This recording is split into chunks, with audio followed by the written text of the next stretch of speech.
रुपया लिया ननदी लालन के बधाई, रुपया लिया ननदी लालन के बधाई। इहो रुपया ससुर के कमाई, अठनी लिया ननदी लालन के बधाई, अठनी लिया ननदी लालन के बधाई।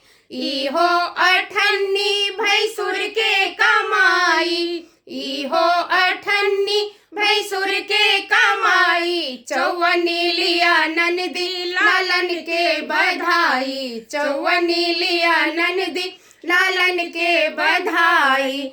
इहो चौवनी पिया के कमाई, इहो चौवनी पिया के कमाई। दुवनी लिया ननदी लालन के बधाई, दुवनी लिया ननदी लालन के बधाई।